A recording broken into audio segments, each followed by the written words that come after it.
નમસ્કાર મિત્રો, સ્વાગત છે તમારું એચએનજીયુ સ્ટડી પોઈન્ટ યુટ્યુબ ચેનલના એક નવા વિડીયોમાં. મિત્રો, શિક્ષકોની ભરતી અંગે ખૂબ જ મોટા સમાચાર સામે આવી રહ્યા છે. એના વિશે આપણે આજના આ વિડીયોની અંદર વાત કરવાના છીએ. અત્યારે જે શિક્ષકોની ભરતી પ્રક્રિયા ચાલી રહી છે એના પછી જે શિક્ષકોની જગ્યાઓ ખાલી પડી રહેશે એ ભરવા અંગે જે આ સમાચાર જે છે એ આવી રહ્યા છે. અત્યારે જે શિક્ષણ સહાયક, વિદ્યા સહાયક અને જ્ઞાન સહાયકની ભરતી પ્રક્રિયા ચાલી રહી છે એના પછી જે છે એ દિવ્યાંગ ઉમેદવારો માટે શિક્ષણ સહાયક, વિદ્યા સહાયક અને જ્ઞાન સહાયકની જે છે એ ભરતી પ્રક્રિયા એ પણ સાથે સાથે ચાલી રહી છે. અને એના પછી 4100 સ્પેશિયલ શિક્ષકોની ભરતી જે છે એ કચ્છ જિલ્લાની અંદર કરવામાં આવનાર છે. તો અત્યારે જે આ શિક્ષકોની ભરતી પ્રક્રિયા ચાલી રહી છે એના પછી જે 4908 જગ્યાઓ ખાલી પડશે એ કઈ રીતે ભરવામાં આવશે એના રિલેટેડ જે છે એ આ સમાચાર છે. શિક્ષકોની ભરતી અંગે ખૂબ જ મોટા સમાચાર, ખાલી પડેલી જગ્યાઓ જે છે એ ભરવા અંગે. જે કચ્છની અંદર 4100 શિક્ષકોની ભરતી કરવામાં આવનાર છે એના રિલેટેડ એક ડિટેલની અંદર હું વિડીયો લાવીશ, જેની અંદર હું તમને સમજાવીશ કે એના માટે શું ફરીથી નવી ટેટ એક્ઝામ લેવામાં આવશે. 50% સ્થાનિક શિક્ષકોને અનામત આપવાની, એટલે કે જે ઉમેદવારો કચ્છ જિલ્લાના હોય એમને 50% સ્થાનિક અનામત આપવામાં આવે એવી જે છે એ માગણી કરવામાં આવે છે. એ પછી કચ્છમાં જે 4100 શિક્ષકોની ભરતી કરવામાં આવનાર છે એ ભરતી ક્યારે આવશે અને એ ભરતીની શરતો કઈ છે એ તમામ બાબતોનો વિડીયો જે છે હું 1-2 દિવસની અંદર લાવીશ. તો તમે એના માટે જે છે એ સબસ્ક્રાઈબ કરી લેજો. હવે આપણે આજનો જે આ વિડીયો જે છે એ ચાલુ કરીએ. તો જે આ પહેલાં ન્યૂઝપેપર કટિંગ છે તમે એ જોઈ લો. નવી જગ્યાઓનો સમાવેશ થાય તો અનેક બેરોજગારોનું સપનું સાકાર થશે. ગ્રાન્ટેડ શાળાઓમાં ભરતી પછી પણ 4908 જગ્યાઓ જે છે એ ખાલી રહેશે. હાલમાં શિક્ષણ સહાયકની ભરતી પ્રક્રિયામાં જ નવી જગ્યાઓ જે છે એ ઉમેરો. તો જોઈ શકો છો, અત્યારે તમને ખબર છે એ પ્રમાણે ગ્રાન્ટેડ માધ્યમિકની અંદર જે છે એ માધ્યમિક અને સરકારી શાળાઓની અંદર શિક્ષણ સહાયકની ભરતી પ્રક્રિયા ચાલી રહી છે. એ ભરતી પ્રક્રિયા પૂરી થઈ જશે એના પછી પણ 4908 જગ્યાઓ જે છે એ ખાલી રહેશે. એની અંદર કેવું છે કે શિક્ષણ સહાયકની અંદર પહેલાં જે જૂના શિક્ષકોની બદલી થઈ એના પછી જગ્યાઓની અંદર વધારો કરવામાં આવ્યો હતો અને નવું મેરિટ લિસ્ટ પણ બહાર પાડવામાં આવ્યું હતું ડોક્યુમેન્ટ વેરિફિકેશન લિસ્ટ સાથે, જગ્યાઓના વધારા સાથે. તો પણ જે આ તમામ ભરતી પ્રક્રિયા પૂરી થઈ જશે એના પછી 4908 જગ્યાઓ જે છે એ ખાલી રહેશે. તો આની અંદર બે પોસિબિલિટી છે. એક, જે 4908 જગ્યાઓ છે એને આ ભરતીની અંદર જ સમાવેશ કરી દેવામાં આવે એવી ઉમેદવારોની માગણી છે. એટલે ઉમેદવારોને એવું કહેવું છે કે મેં વર્ષોથી ટેટ એક્ઝામ જે છે એ પાસ કરીને બેઠા છીએ, તો આ જે 4908 જગ્યાઓ ખાલી છે એને આ ભરતીની અંદર સમાવેશ કરી દેવામાં આવે. જો સરકાર દ્વારા એવું કરવામાં નથી આવતું તો આના માટે જે છે એ ફરીથી ટેટ એક્ઝામ લેવામાં આવશે, ફરીથી નોટિફિકેશન જે છે એ બહાર પાડવામાં આવશે અને એના પછી જે આ જગ્યાઓ ખાલી રહે છે એ ભરવા માટે નવેસરથી જે છે એ ભરતી કરવામાં આવશે.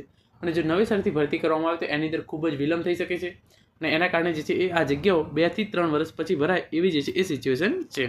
અને આપણે ડિટેલની અંદર વાંચીએ તો રાજ્યની ગ્રાન્ટેડ માધ્યમિક અને ઉચ્ચતર માધ્યમિક શાળાઓમાં હાલમાં ચાલતી શિક્ષણ સહાયકની ભરતી પ્રક્રિયામાં વિદ્યાર્થીઓ અને શાળાઓ તેમજ ગુજરાતના શિક્ષણ જગતના વ્યાપક હિતમાં ધ્યાને લઈ ખાલી જગ્યાઓ પર ભરતી થાય એ બાબતે ગુજરાત રાજ્ય આચાર્ય સંઘ દ્વારા શિક્ષણ મંત્રી પ્રફુલભાઈ પાનસેરીયા સમક્ષ રજૂઆત કરવામાં આવી છે.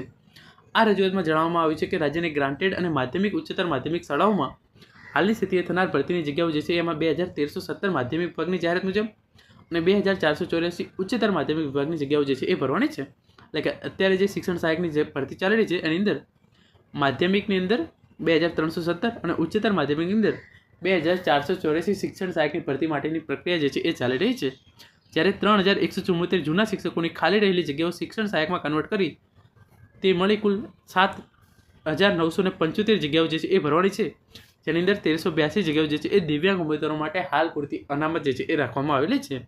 તો કેટલી? 2317, 2484 અને 3174 જગ્યાઓ જે છે એ જૂના શિક્ષકોને કારણે ખાલી પડી. તો કુલ 7975 શિક્ષણ સહાયક ઉચ્ચતર માધ્યમિક અને માધ્યમિકની અંદર ભરવાના થાય છે.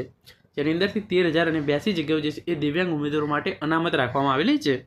એટલે કે જે જગ્યાઓને બાદ કરતાં હાલમાં 6593 જગ્યાઓ જે છે એ એના પર ભરતી પ્રક્રિયા કરવામાં આવશે. આ હાલની ભરતી પ્રક્રિયા બાદ ખાલી રહેતી જગ્યાઓમાં 2230 જૂના શિક્ષકોથી ખાલી પડેલી જગ્યાઓ, 330 આચાર્ય જેવાથી ખાલી પડેલી જગ્યાઓ, 2018 જગ્યા 31 ઓક્ટોબર 2004ના વય નિવૃત્તિને કારણે ખાલી થયેલી જગ્યાઓ, 450 જગ્યાઓ જૂન 2024થી વર્ગ વધારાને મંજૂર થવાને કારણે ઊભી થયેલી જગ્યાઓ, 800 જગ્યાઓ આગામી મે 2025ના રોજ વય નિવૃત્તિને કારણે ખાલી થનાર જગ્યાઓ. આમ હાલની ભરતી પછી કુલ 4908 જગ્યાઓ જે છે એ ખાલી રહેશે. એટલે કે શિક્ષણ સહાયકની 4908 જગ્યાઓ જે છે એ ખાલી રહેશે એને આ ભરતીની અંદર સમાવેશ કરવામાં આવે અથવા તો નવી ભરતી જે છે એ ઝડપમાં બહાર પાડવામાં આવે એવી જે છે એ રાજ્ય આચાર્ય સંઘ દ્વારા જે છે એ માગણી કરવામાં આવી રહી છે તેમ આચાર્ય સંઘ દ્વારા જણાવવામાં આવ્યું છે. આ ખાલી પડતી જગ્યાઓને રાજ્યની શાળાઓમાં શિક્ષણ સહાયકની ભરતીમાં સમાવેશ કરવામાં આવે તો ખૂબ જ મોટી સંખ્યામાં શિક્ષણ સહાયકની જગ્યા ઊભી થતાં અનેક બેરોજગાર યુવાનોને જે છે એ નોકરીનું સપનું મળી રહેશે.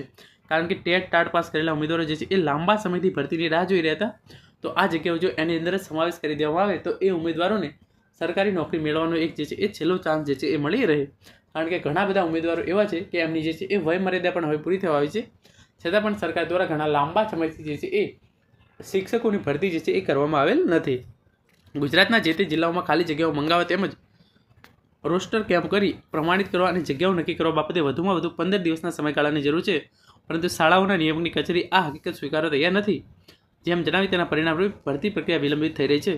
પણ આ રજૂઆતમાં જણાવવામાં આવ્યું છે ગુજરાતના આંતરિયાળ ગ્રામ્ય વિસ્તારના ગરીબ આર્થિક અને સામાજિક શૈક્ષણિક રીતે પછાત વર્ગના વિદ્યાર્થીઓ શૈક્ષણના વ્યાપક હિત માટે જૂના શિક્ષકોના બદલેથી ખાલી થયેલી જગ્યાઓ અને વય નિવૃત્તિના કારણે ખાલી થયેલી જગ્યાઓ જે છે એ 4908 જગ્યાઓ આ ભરતીની અંદર સમાવેશ કરવામાં આવે એવી રજૂઆત જે છે એ કરવામાં આવેલ છે. એટલે અત્યારે આ રજૂઆત કરવામાં આવેલ છે. જો એના રિલેટેડ કોઈ પણ અપડેટ આવશે તો હું તમને વિડીયો બનાવીને અથવા તો ટેલિગ્રામ ચેનલની અંદર આપી દઈશ. Thank you so much for watching.